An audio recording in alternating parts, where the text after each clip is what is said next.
My name's Bruce Aaron Rasmussen. I'm a teacher here at TAP. For those that don't know you, I get to teach all these great and wonderful students that we have here. I would like to do 3 songs for you. One for my wife, and one in remembrance of my father, and one that was a challenge of mine in life. And then finish with a story of what I think it must be like being a student here at Tampa.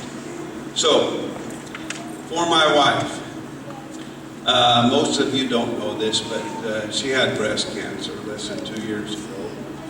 And it's tough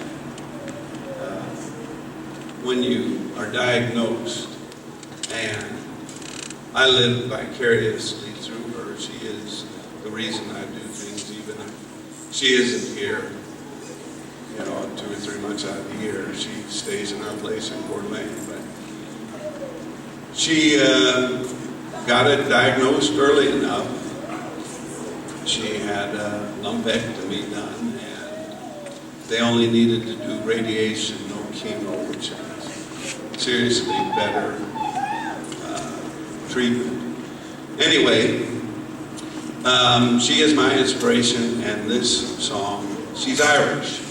She's Irish. Red hair, or had it when I married her. It's all white now.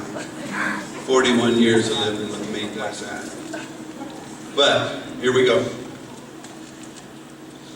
My wild Irish rose.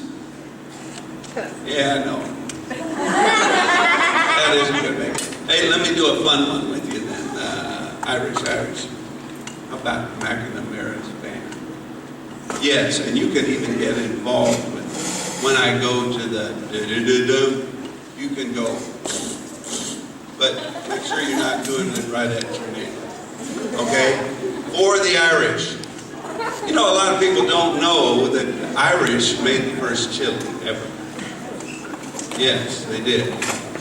And they did it with exactly 239 beans.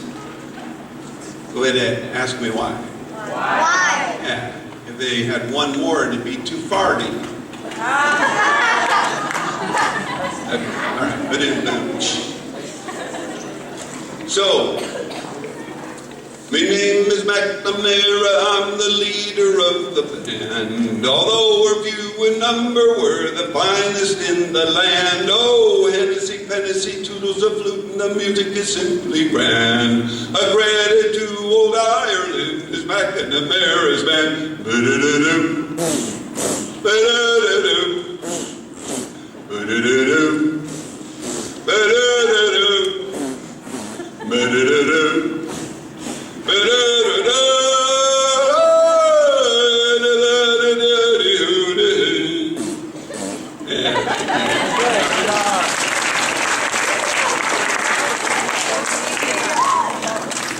Yes, my wife is my inspiration. Now, my father was the leader of the band. He was the one that gets me up in the morning with this song, makes me chipper and ready to come in and take on all challenges. And now I got to remember the song, how it goes. Hold on, I'm getting it. Roll out of bed in the morning with a big smile and a good morning. Why don't you do it with style? Why don't you roll out of bed with a smile? Do your singing in the shower, vocalizing sweet refrain. Do your singing in the shower. Every trouble goes a-bubbling down the drain. Roll out of bed like the rooster, cock-a-doodle, like a rooster used to. Why don't you do it with style? Why don't you roll out of bed with a smile? To my father.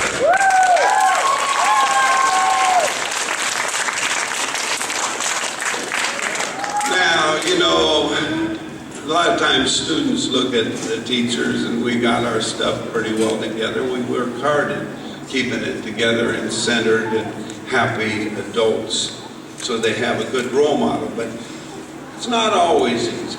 And when I was about 27 years old, I was in the military for 25 years before coming into teaching, and I was living in a small town, and I had a hound dog. And I would take this hound dog downtown with me, and the doggone local boys there would kick my dog around. Well, I know it wasn't very nice, and I could have gotten mad, and I could have gotten in a fight with them, but instead, I made a song. Here we go. Boom, boom, boom. Every time I go downtown, boys all kicking my dog around. Makes no difference if he's a hound. I keep kicking my dog around. Boom, boom, boom. Every time I go downtown, boys all kicking my dog around. Makes no difference if he's a hound. I keep kicking my dog around.